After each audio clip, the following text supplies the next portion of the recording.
ตั้งปีมองใบละมองแผมนั่งยังเลยไม่สมัยไม่หัดปราณไม่ไม่คือเชื่อเรื่องบ่เยอะเชื่อตำนู่ข้อเถาบ่เยอะด่านั่งห้อยเตรียมเตียผู้ยังเถาพลักโดขนาดกำนัดด่าเถาแต่ตัวข้อเถาชีวิตคนไอตั้งปัดกาพลักโดไมเซ็ตคือเชื่อเรื่องมวยแต่ยังเถาแต่เธอจ้องหรือก็มันจ้องก็ได้เฮ้ยจีบิเซ็ตนั่นคือชมไอใหญ่บ้านทา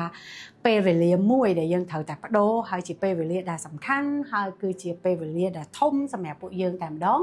คือเปรด่าผู้ยังเนื้อเฮียนเฮ้ยนางผู้ยังโจถวยกา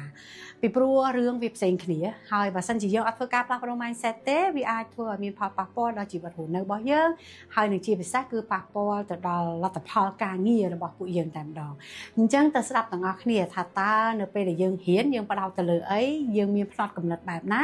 เฮ้ยเนื้อเปรแต่ยังทัวก้ายังกลัวแต่ประดาวตะเลยไอ้เฮ้ยพลอตกำเนิดแบบน่ะตีมวยคือแต่ต้นจมวยนังโกดาเฮ้ยนังลัตพอดยังแต่ตัวบานหรือก็การวอแหวนวิเมียนและกันนะมวยได้จะบ้าล้อแต่ดองปีโปรวิเมียน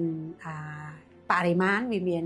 จำนวนวิเมียนเลขอุดหอเนี่ยคลาสจังเตอร์ก็ทัวบานมาร้อยเลื่อมาร้อยอันนั้นดังแต่ลัตพอดบอกก็ละออยหรือก็บอกมันจังเต้แต่คลาสแต่ตัวบานเลขมวยจังดังแต่ลัตพอดละออยแต่ยังอ้ายใหญ่บานท้าลัตพอด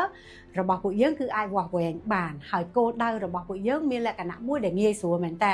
สั่งแต่ไอ้ใจบานท้าเอาแต่บานเป็นตุกพวกเอาแต่บานเล็กแล้วคือโอเคป้อนตายเนื้อเป๊ะแต่ผู้ยังเฟกาต่างอันนั่นคืออัดเมียนไอ้ได้ยังไอ้วอบานเตะปีปลัวการเงี้ยระบบยังมีแหละกันนะเซนปีเนียเป๊ะละลัตพอระบบยังตระบานวัวตระตามเอาไว้ได้ถนัดเลยก่อนกำนัดเอาอุทิศแต่ตัวหมวยปริมาณได้ยังแต่ตัวบ้านตามระยะการลู่หรือก็ตามระยะการดอสิวากรรมไอ้จังเตอก็ปันใต้การเงียคละอาแต่ต้องจมูกหนึ่งก้นดำไหลได้ยังสร้างเอาไว้อ่อนกับเพียบบ่เยิ้มหรือก็สร้างเอาอัตเตถิจนระบ่เยิ้มก็เมียนได้จังเวียโดยคณิตหึงปีน่ะไอ้จำไหนตีปีพนอดกำนัดกาปีเยิ้มเนื้อเหียนคือรัวกาเรียนต่างอ่ะรัวจำแนกดังแต่อ่ะคือจำบัดแต่มาดองเธอแต่ตัวบ้านปีตำราปีสิบปีครูได้ยังอ่านใจบ้านท่าจี passive learning ได้ยังมันอาจเพื่อการประกายหรือก็ต่อไว้บ้านเนี่ยครูปรเรียนมาไม่สับเพาด่าทำไม่กืนจังมันตายเราไปได้ยังเธอกล้าอ่อนจังเต้การเรียนโซดคือเธอแต่เห็นโซดแต่ครูนไอสวายโยแต่ครูนไอปีกับพ่อบอกครูนไอปีกับพ่อหรือว่าสมัยจักรนงกรมบอกครูนไอหรือก็ปีเอาไว้ได้เนื้อจงเป็นครูหรือว่าเยอะหนึ่งตามดอกได้ขมิ้นตำราขมิ้นไอหนูเตได้ยังอ่านใจบ้านท่าขมิ้นกากับนอดขมิ้นกาปดอลเอาไอขมิ้นกาเป็นจอกไอต่างอ๋อยังเธอแต่เพื่อการสวายโรคเลยครูนไอจังหวะสันจียังทัวร์อัดบานเต้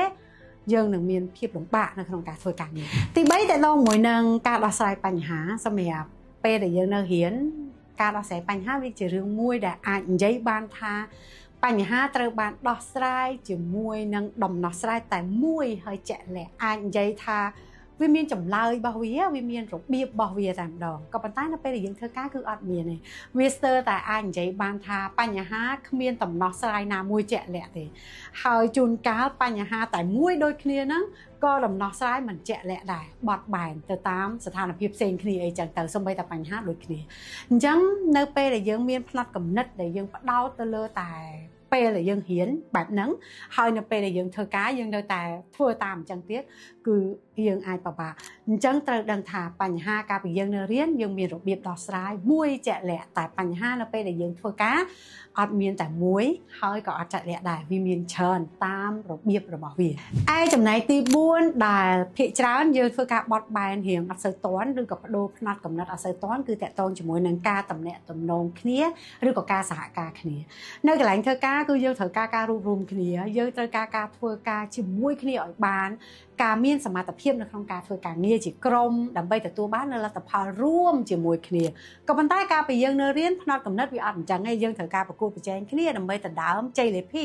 ដើម្បីដណ្ដើមថាតើអ្នកណាជាលេខ1ពីព្រោះលេខ1មានតែម្នាក់លេខ2មានតែម្នាក់លេខ3មានតែម្នាក់អញ្ចឹងអារឿងពីរហ្នឹងវារៀងខុសគ្នាបន្តិច ចឹងបើសិនជាយើងបត់អត់តាន់ទេវាអាចធ្វើមានផលប៉ះពាល់ទៅដល់ជីវិតការងាររបស់ពួកយើងនិងជាចុងក្រោយទី5គឺតកតងជាមួយនឹងការគ្រប់គ្រងពេលវេលាបងប្អូនទាំងអស់គ្នាប្រហែលជាអាចសង្កេតឃើញកាលពីយើងនៅរៀនគឺយើងមានការវិភាគធំធៅពីថ្ងៃច័ន្ទរហូតដល់ថ្ងៃសៅរ៍ពេលខ្លះមានម៉ោងគណិតវិទ្យាម៉ោងខ្មែរមានម៉ោងជីវៈមានម៉ោងសិល្បៈមានម៉ោងកីឡាអីចឹងទៅដែលយើងអាចនិយាយបានថាយើងមិនបាច់ខ្វល់ទេជីវិតយើងមានតលយៈភាពហ្មងសូម្បីតែយើងធ្វើទៅតាមតាអ្វីដែលការវិភាគរបស់សាលាបែងចែកហ្នឹងគឺអូខេហើយក៏ប៉ុន្តែនៅពេលដែលយើងចេញធ្វើការអត់មានទេមានតែម៉ោងធ្វើការគឺឧទាហរណ៍ថាម៉ោង8ដល់ម៉ោង5អញ្ចឹងពីម៉ោង8ដល់ម៉ោង5ហ្នឹងយើងលៃមិនសម្រាប់មិនហាត់ប្រាណមិនអីមិនគឺជារឿងរបស់យើងជាទំនួលខុសត្រូវរបស់យើងដែលអាហ្នឹងហើយទាមទារឲ្យពួកយើងត្រូវផ្លាស់ប្ដូរផ្នត់គំនិតដែលត្រូវទទួលខុសត្រូវជីវិតខ្លួនឯងហើយត្រូវច្នៃយ៉ាងណាឲ្យជីវិតរបស់ខ្លួនឯងហ្នឹងមានតុល្យភាពអញ្ចឹងជាចុងក្រោយសារត្រឡប់ទៅមើលថាតើជីវិតរបស់ខ្លួនឯងនៅពេលដែលផ្លាស់ប្ដូរពីរៀនមកធ្វើការហ្នឹងនៅមានកន្លែងណាដែលអត់ទាន់ដូរហើយមូលហេតុអីបានវាដូរអត់កើតទៅរករបៀបនៅក្នុងការផ្លាស់ប្ដូរទាំងអស់គ្នាដើម្បីឲ្យជីវិតការងាររបស់ពួកយើងហ្នឹងកាន់តែល្អប្រសើរអរគុណខ្ញុំរីករាយដែលបានធ្វើការជាមួយសហភាពសហព័ន្ធយុវជនកម្ពុជាក្នុងបុព្វហេតុអប់រំនិងយុវជន